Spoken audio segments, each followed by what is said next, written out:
ভোটের মুখে তৃণমূলের পতাকা পুড়িয়ে দেওয়ার অভিযোগ ঘিরে উত্তপ্ত ভাঙড়। অভিযোগের তীর আইএসএফ এর বিরুদ্ধে।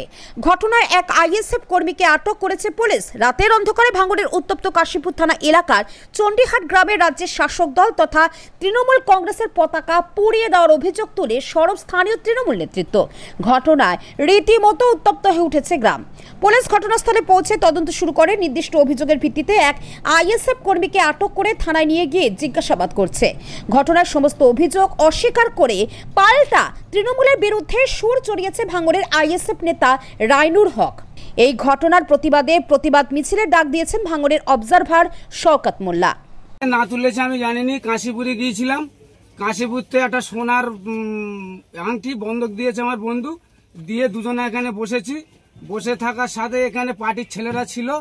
হঠাৎ এসে আমাকে দুমদাম ওরা বই তোরা এই ঝান্ডা পুড়িয়েছি জোর পূর্বে সাহেব মঞ্জুর আলম স্যার এলো, ওনাকে হাতে তুলে দিয়েছে। আচ্ছা, আপনি এই ঝান্ডা কি আপনি পুড়িয়েছেন? না না, আপনি কি কোন দল করেন? আমি আইএসএফটা করি, কিন্তু আমি এই কাজ করিনি। আইএসএফ এর নেতৃত্ব কোনোদিন হয়নি আর হবে না। কারা করলো এটা? আইএসএফ এর ছেলেরা কোনোদিন এরকম এটা কারা করলো? ওরা নিজেরা গটআপ করে টিএমসির লোকেরাই করেছে। তৃণমূলের লোক পতাকা পুড়িয়ে আপনাদেরকে ফাঁসাচ্ছে। এরকম কাজ অনেক করেছে, আরো করেছে আগে।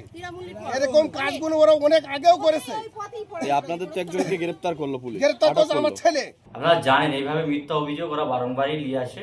চণ্ডীহাটে গত রাত্রে যে ঘটনাটা দাবি করছে, সেখানে কোনো রকম ফ্ল্যাগ ঝান্ডা পোড়ায়নি।